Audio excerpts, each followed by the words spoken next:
Tonight at MetLife Stadium in New Jersey, two of the most passionate footballing nations on the planet collide. On one side, Brazil, five-time world champions, the birthplace of Jogo Bonito, the beautiful game. A country where football isn't a sport, it's a religion. On the other side, Morocco, the Lions of the Atlas, semi-finalists in 2022, a team currently on a 29-game unbeaten run, a nation carrying the dreams of an entire continent on its back. This isn't just a football match. This is two civilizations going to war on a pitch. Before the whistle blows, let's go deeper. Because these two countries, they're more different than you think, and more similar than you'd ever expect. Let's start where every great culture starts, the food. In Brazil, you can't separate football from churrasco, that legendary Brazilian barbecue. On match days, families gather around the grill for hours before kickoff, eating picanha, a thick, juicy cut of beef that Brazilians will genuinely argue is the best meat on earth. And honestly, they might be right. Then there's brigadeiro, a chocolate fudge ball made from condensed milk that every Brazilian grew up eating at birthday parties. 200 million people, one national dessert. Now cross the Atlantic to Morocco, and the food hits just as hard. Tagine, a slow-cooked stew of lamb, olives, and preserved lemons, simmering for hours while the family waits. Couscous, not the supermarket kind, the real kind, hand-rolled every Friday across millions of Moroccan households. And mint tea, poured from a height into tiny glasses, 3 times a visit, because hospitality here is not optional. Two countries, two completely different food cultures, both built around one thing, bringing people together. Sound familiar? Now let's talk history, because both of these nations carry extraordinary stories. Brazil is the largest country in South America, home to the Amazon, 215 million people, and a cultural explosion that gave the world Samba, Bossa Nova, and Carnival, the single biggest street party on the planet. Every February, Rio de Janeiro transforms into a sea of color and music for 5 straight days. It's been called the greatest show on earth. No arguments here. But here's what's fascinating.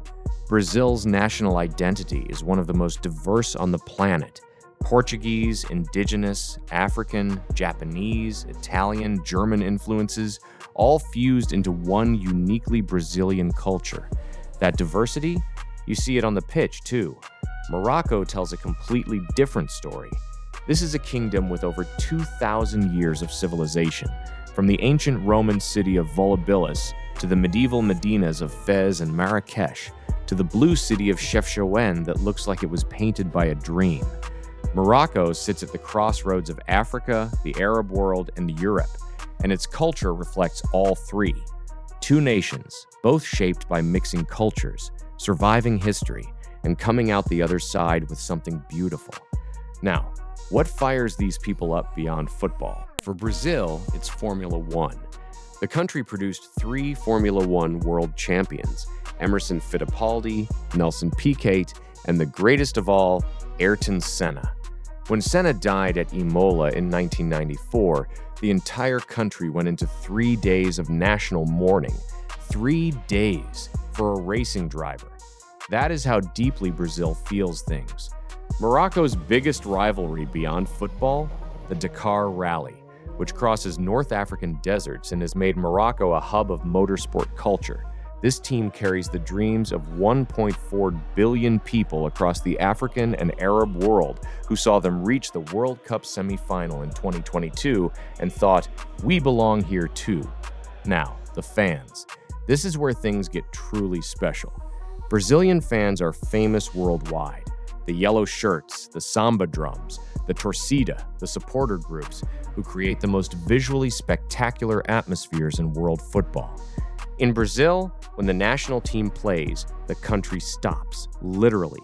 Businesses close, schools empty, streets go quiet, until the first goal, when they erupt like a volcano. The Brazilian tradition of confiança, total, absolute belief that they will win, isn't arrogance. It's almost spiritual. They don't hope Brazil will win. They know it. Morocco's fans? In 2022, they became the story of the entire World Cup. Tens of thousands of Moroccan supporters, many of them Moroccan diaspora from France, Belgium, and the Netherlands, descended on Qatar wearing red and green, beating drums, singing through the night after every match. When Morocco beat Spain in the quarterfinal, the celebrations didn't just happen in Qatar. They exploded across every Moroccan city simultaneously, from Casablanca to Agadir to the Atlas Mountains.